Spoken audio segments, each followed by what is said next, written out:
All right, guys, so what we have here is an RC circuit. We have the resistor and the capacitor in series.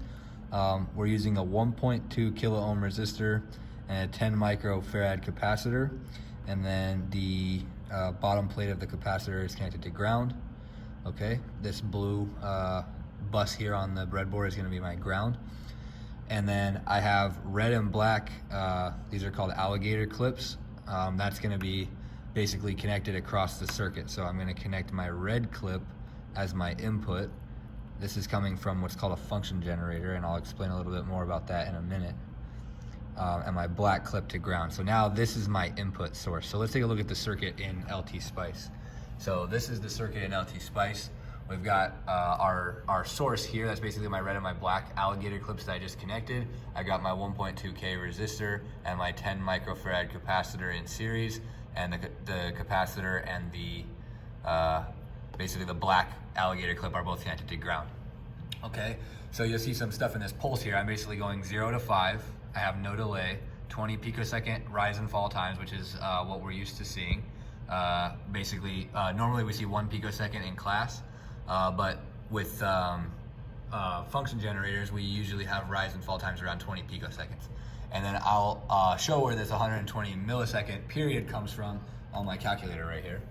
So basically, if we take the 1.2K, which is basically 1.2 times 10 to the 3, right? And then we multiply that by my 10 micro, I get my RC time constant, right?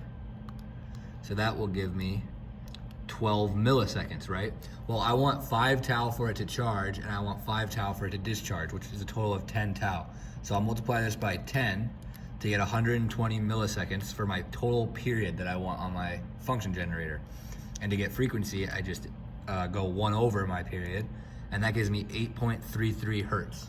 Okay, so you can see on the function generator gives you the option to select the frequency. I selected 8.33 hertz square wave, which means it's going to be high for half the cycle and low for half the cycle, and the total number of cycles per second is going to be 8.33, and that period, the entire time that it takes to do one cycle, is going to be 120 milliseconds. I just calculated.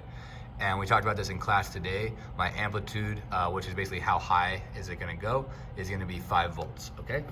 So now I have 2 probes here. These are called oscilloscope probes. Basically what these probes do is you can clip them to a wire, and it will show you the waveform that's connected to that wire. Or basically that's the behavior of that wire, the voltage. Okay, so I have a blue. The blue on my oscilloscope is going to be connected to my input so that we can match that to LT Spice, and the purple is going to be connected to my output so that I can connect that to LT Spice. Right now nothing's connected, nothing's powered, so you can see nothing's happening. But now I'm going to connect them to the circuit. So the input first, I connect the oscilloscope probe to my input, and then I connect the ground of the oscilloscope probe to ground. Okay. And then I'm going to connect my other scope probe to the output of the circuit, which is between the capacitor and the resistor. Right there. And then I connect this one to ground as well. And as you remember, the bottom plate of the capacitor is ground, so I can connect it there and everything should be fine. All right, so everything's connected now. We can turn on the function generator. So when I hit output, that's going to send that signal. And now you see the oscilloscope is measuring the input in blue and the output in pink.